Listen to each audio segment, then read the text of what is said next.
10واں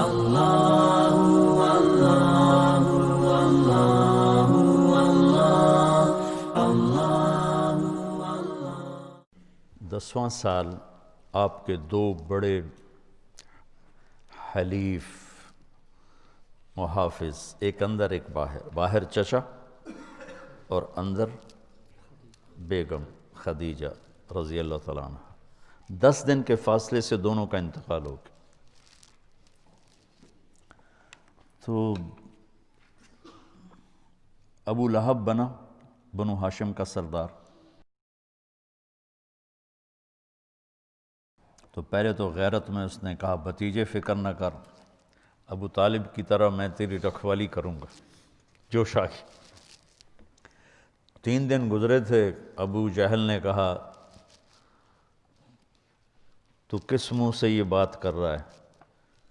اور اس کا اللہ تمہیں کہہ رہا ہے تبت یدا ابی لہب و تب۔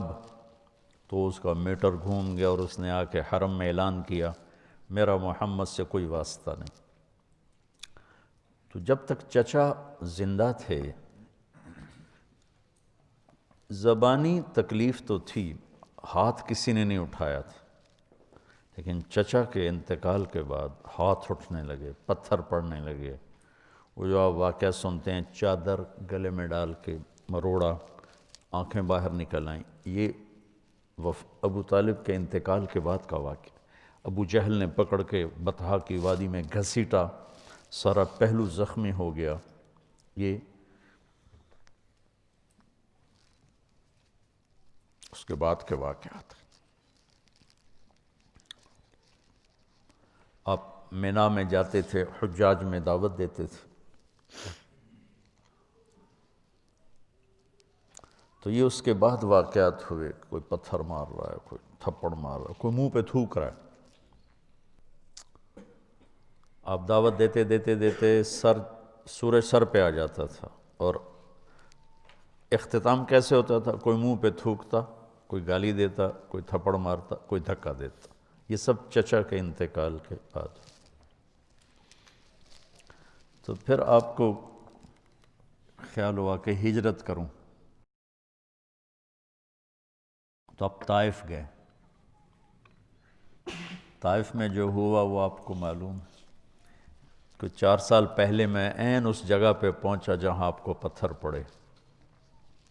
وہ پرانا طائف ہے، ایک رہبر لے گیا، پھر جہاں جا کے آپ کو زید بن ارقم نے، زید بن حارثہ نے لٹایا، وہ جگہ وہاں ترکوں نے مسجد بنا دی ہے چھوٹی سی، جہاں وہ باغ تھا وہاں چھوٹا سا محلہ ہے وہ سارا۔ تو بہت تکلیف کے ساتھ واپس آئے، اتنا خوف چھا گیا کہ آپ مکے میں انٹر نہیں ہو سکے۔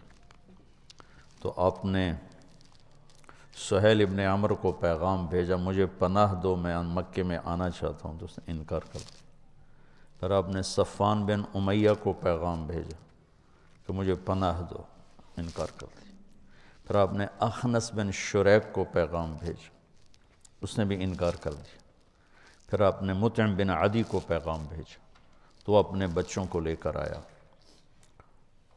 تو اس کا قبیلہ بھی مضبوط تھا، تو اس مسلح تلواروں کے سائے میں لے کر حرم میں انٹر ہوا، کہا کہ میں آج کے بعد محمد بن عبداللہ میری پناہ میں ہیں صلی اللہ علیہ وسلم۔ تو ابو جہل نے کہا کہ یہ جو تم پناہ دے رہے ہو اس کا کلمہ پڑھ کے یا اپنی سرداری کی بنیاد پر؟ کہا نہیں، میں اس کا کلمہ نہیں پڑھتا ہوں، میں اپنی سرداری پر کہتا ہوں۔ کہا ٹھیک، قد اجزنا، کہا ٹھیک۔ تو پھر کچھ آپ کو امن ہوا، لیکن وہ جو تکلیفیں دکھ تھی وہ چلتے رہے۔ شام کو جب آپ گھر آتے تو مکے کا ساری گندگی کوڑا آپ کے دروازے پہ گرا پڑا ہوتا تھا، تو آپ اسے اپنی کمان سے ہٹاتے اور کہتے ما اسرع ما وجدنا فقدک یا عم۔ ہوئے ہوئے کیا درد ہے چچا، تیرے جانے کی کمی بہت جلدی محسوس ہونے لگی۔